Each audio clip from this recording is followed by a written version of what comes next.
नमस्कार, मैं गिरीश आप सभी का स्वागत करता हूँ हीरा एग्रो इंडस्ट्री में।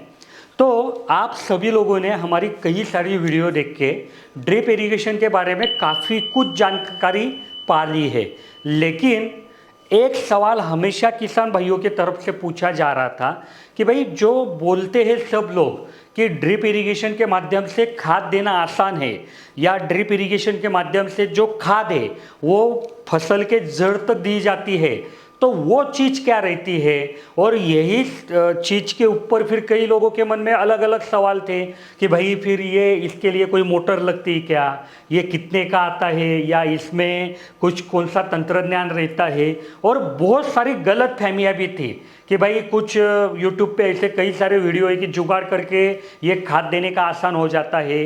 तो फिर वो जुगाड़ सही में जुगाड़ है या वो बहुत बड़े दिक्कत को आमंत्रण है। तो यही सारी चीज़ों के ऊपर आज मैं बात करूंगा और आज मैं आपको समझाऊंगा कि जो भी खाद रहती है कि जो पानी में घुलती है वो ड्रिप के माध्यम से बिना खर्चे से बिना ईंधन से आप फसल को कैसे दे सकते हैं और उसको देने का सरल उपाय क्या है। और देखिए भारत में जितनी भी ग्रैन्युअल्स खाद मिलती है मतलब दानेदार खाद, तो ये सब लगभग पानी में घुलती है, लेकिन जितने भी पाउडर मिलती है कि वो पानी में नहीं घुलती है। तो एक तो ये हो गया कि भाई दानेदार जितनी भी खाद है उतने आप ड्रिप के माध्यम से दे पाएंगे। दूसरी कि लिक्विड फर्टिलाइजर तो पानी में घुल ही जाता है, तो आप वो भी इसके माध्यम से दे पाएंगे। और बहुत सारे किसान भाई जो अभी ऑर्गेनिक खेती करने के लिए ट्राई कर रहे हैं तो उनके भी काफ़ी सवाल आते थे कि भाई हमारे पास वो दशपर्णी अर्क है या जो गोबर का कुछ बनाते हैं वो लोग, हर एक का नाम अपना अलग है, कोई अमृत पानी बोलता है, कुछ जरामृत बोलते हैं, तो हर एक का अपना नाम अलग है। लेकिन उसको जो ऑर्गेनिक खाद है तो वो हम ड्रिप में से दे पाएंगे क्या, तो आज यही सारी चीज़ों के ऊपर भी हम बात करेंगे। तो देखिए यहाँ पे मैंने एक आपको फर्टिलाइजर टैंक दिखाई है। तो ये फर्टिलाइजर टैंक क्या रहती है कि एक लोहे की टैंक रहती है और उसको इनलेट और आउटलेट रहता है। और ये जो 8 कैप है, ये जो ढक्कन है, ये खोलने के लिए ये टी हैंडल रहता है। इसको आप जब घुमाएंगे तो ये घूमने से ये ऊपर जाएगा और ये निकल जाएगा। इसमें आप जो भी खाद है वो डाल दीजिए, वापस लगवा दीजिए। आपका जो पाइपलाइन है उसका एक यहाँ पे कनेक्ट होगा, दूसरा यहाँ पे कनेक्ट होगा, और जैसे जैसे वो खाद घुलती रहेगी वैसे वैसे आपका ड्रिप में के माध्यम से जाता रहेगा। मैं आगे समझाने वाला हूँ और आपको डायग्राम भी दिखाने वाला हूँ, लेकिन एक चीज़ मैं भूल जाऊँगा, इसके लिए पहले बता रहा हूँ कि ये देखिए फर्टिलाइजर टैंक को नीचे फ्लश होना बहुत ज़रूरी रहता है।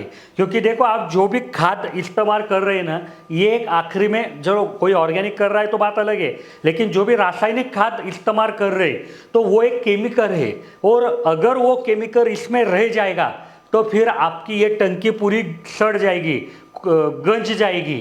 तो इसके लिए जब भी आपका काम हो जाएगा ये फ्लश खोल के इसमें से पूरा ड्रेन आउट करके ये सूखा रखना जरूरी रहता है। ये टंकी लोहे की बनी रहती है जिसके ऊपर पाउडर कोटिंग रहती है, जिसकी वजह से इसकी आयु 10-15 साल आराम से मिलती है आपको। तो इसको फिटिंग कैसे करना है ये मैं आपको बताता हूँ। तो देखिए यहाँ पे एक डायग्राम मैंने आपको दिखाई है कि मोटर है, फिर आपकी सबमर्सिबल रहे या सोलर पे चलने वाली रहे, डीजल इंजन रहे या कोई भी प्रकार की मोटर रहे, पानी में चलने वाली ओपन वेल रहे या पानी के ऊपर वाली मोनोब्लॉक रहे, उससे कोई फर्क नहीं पड़ता है। तो वो मोटर से जब आपका पानी जा रहा है तो बीच में आपके पाइपलाइन को देखो, ये जो पाइप आपका जा रहा है ना, तो बीच में एक कॉक हम आपको लगवाने का बोलते हैं। और एक मान लो ये आपकी फर्टिलाइजर, इसके ऊपर ही दिखाता हूँ, मान लो ये फर्टिलाइजर टैंक है और तो यहाँ से एक इनलेट आएगा, इसको हम इनलेट बोलते हैं, और दूसरा जो है वो एक कॉक के बाद जाएगा तो इसको हम आउटलेट बोलते हैं।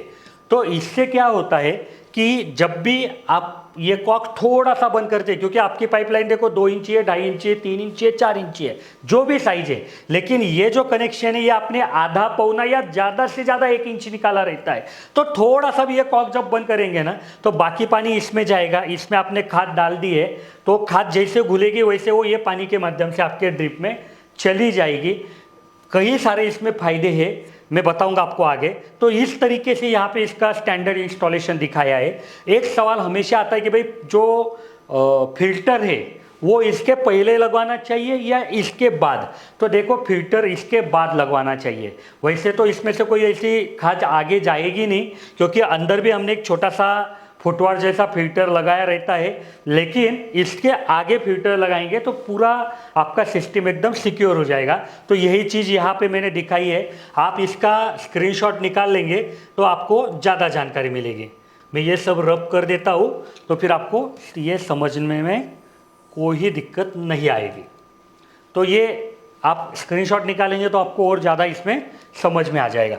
तो अगला देखिए, ये सब फायदे हैं कि इस तरीके से जो खाद देने की चीज़ है तो उससे आपका जो पोषक तत्व है वो सीधा पौधों के जड़ क्षेत्र में दिया जाता है। तो उसके वजह से क्या होता है, एक तो मनुष्य बड़ कम लगता है। अभी आप क्या करते हो, कोई आदमी को बोलते हैं भाई ये डाल दे, तो वो आदमी का पगार आपका बच जाता है। दूसरा, वो आदमी जब आपको डाल रहा है तो वो कहीं पौधे के आस पास डाल रहा है, कहीं आजू बाजू में जा रहा है, तो जो आजू बाजू में जा रहा है वो बेकार हो रहा है। इस तरीके से कम खाद में आप अच्छा रिजल्ट पा सकते हो। तीसरा, कि जो खाद आजू बाजू में जाती है तो उसकी वजह से खरपतवार को निमंत्रण मिल जाता है, खरपतवार स्ट्रांग हो जाती है, तो वहाँ पे आपका मनुष्यबल भी बच जाता है, आपकी मेहनत भी बच जाती है, आपका पैसा भी बच जाता है। पौधों के वृद्धि दर तथा गुणवत्ता में सुधारना होती है। देखो टाइम टू टाइम अगर पौधे को सब चीज़ें मिल रही है तो उसमें फायदा होने वाला है।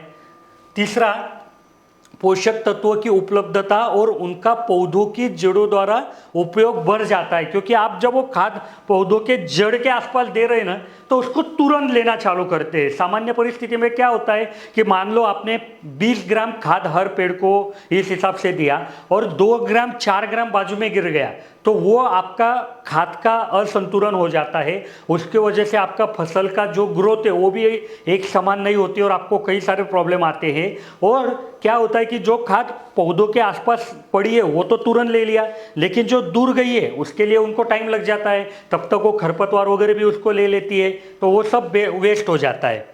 खरपतवार बढ़त की रोकथाम होती है, मैंने बता दिया कैसे। भूमि तथा जड़ का प्रदूषण नहीं होता है, क्योंकि मानो आपने ऐसा कहीं पे भी खाद, जब देखो आदमी आदमी है, आपका रहे या मेरा रहे, वो आदमी जैसा ही काम करता है। तो जब वो डाल रहा है तो कुछ खाद अगर आजू बाजू में चली जा रही है कि वो कोई ले ही नहीं रहा है, और जब बारिश गिरेगी तो वो पानी में घुलेगी, पानी के साथ इधर उधर स्प्रेड होगी, तो वो सब तो वो पोल्यूशन तो करेगी। तो ये सब प्रॉब्लम आपका इसकी वजह से सॉल्व हो जाता है। उर्वरक उपयोग विधि की तुलना में फर्टिगेशन सरल एवं अधिक सुविधाजनक है। मैंने आपको बताया कैसे, जिसमें समय और श्रम की बचत होती है।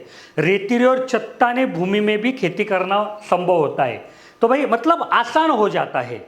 तो यही चीज़ है, उर्वरक खपत में कम होती है, मैंने बता दिया कैसे होती है। तो ये सारे फायदे इसमें मिलते हैं। तो आपके दिमाग में आता होगा कि फिर फर्टिलाइजर टैंक के बारे में तो सर आपने बता दिया, फिर ये वेंचुरी और ये क्या है इंजेक्शन पंप? तो देखिए ये भी उसी का जैसा काम करते हैं।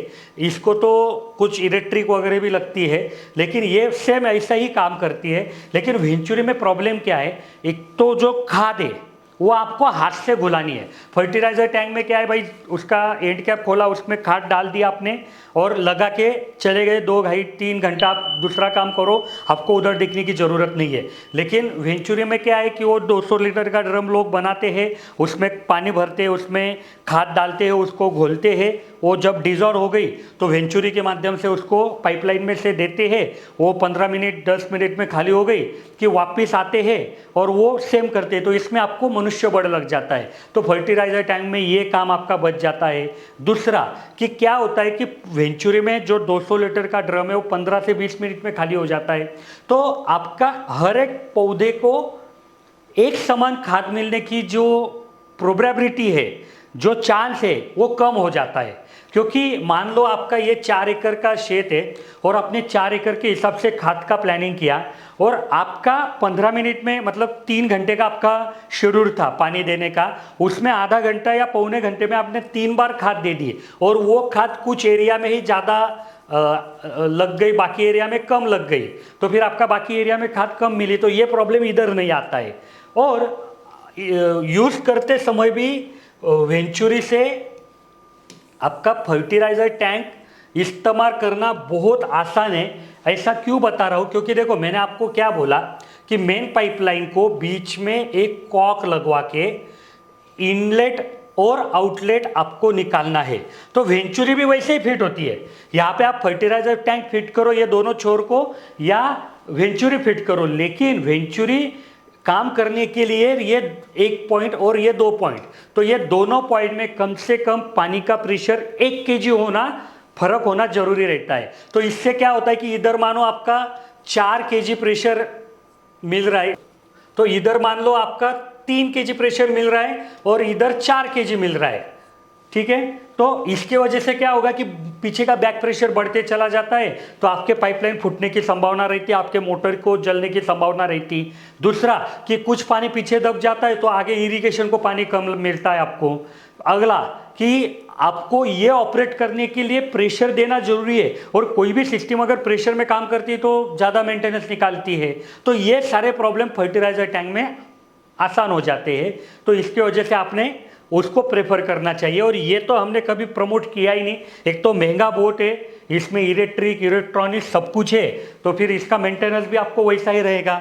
और इसमें जो मैंने बोला ना कि कभी आपने देखा है क्या कि डॉक्टर आया और इंजेक्शन देना है तो ऐसा फटाक से मारता है आपको और दबा देता है पीछे से, कभी देखा है? तो ऐसा क्यों नहीं करता? क्योंकि आपके शरीर में वो जो भी औषध है, जो भी मेडिसिन है, वो धीरे धीरे जानी चाहिए। कहीं कहीं मेडिसिन तो ऐसे आते हैं कि सीधे दे नहीं सकते, इसके लिए डॉक्टर उसको सलाइन से बूंद बूंद देता है। तो वही इधर भी ये फटाफट खाली कर देता है आपका ड्रम, आपको लगता है कि काम आसान हो गया, अरे लेकिन बाद में दिक्कत हो जाती है। कई बार मैंने मतलब ये देखा है कि ये गलत है, तो हम इसको कभी प्रमोट ही नहीं करते। जो भी चीज़ महंगी रहती है हम उसको छोड़ देते हैं। जो आसान है, जो हर कोई किसान इस्तेमाल कर सकता है, जो लंबे समय तक आसानी से इस्तेमाल होता है, हम वही चीज़ को प्रमोट करते हैं।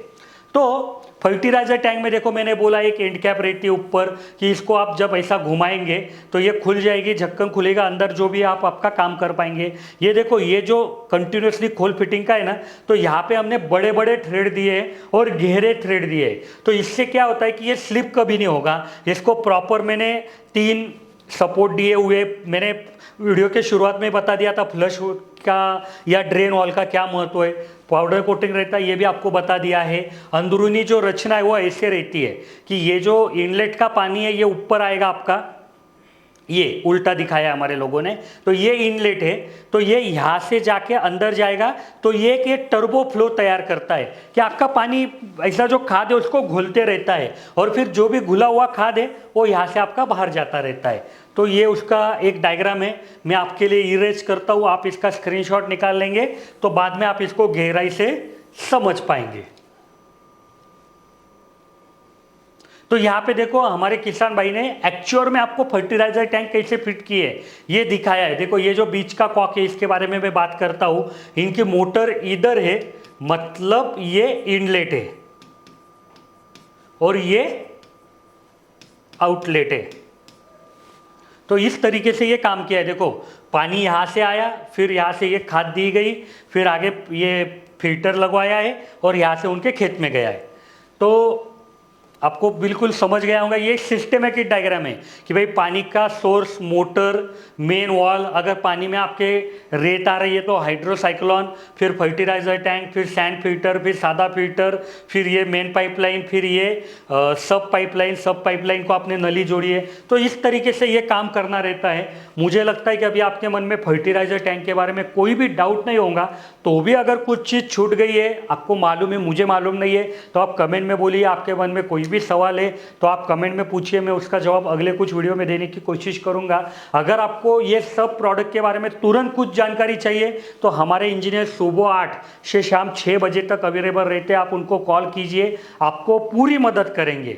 और अगर आपको लगता है कि हम ये जो मेहनत कर रहे हैं ये अच्छा है, इससे आपको कुछ नॉलेज मिलता है, तो वीडियो को लाइक कीजिए, चैनल पे पहली दफ़ा है तो सब्सक्राइब कीजिए, और ये वीडियो बाकी किसानों तक पहुंचाने के लिए ज़्यादा से ज़्यादा आपके व्हाट्सएप ग्रुप, आपके व्हाट्सएप कॉन्टैक्ट, फेसबुक पे शेयर कीजिए।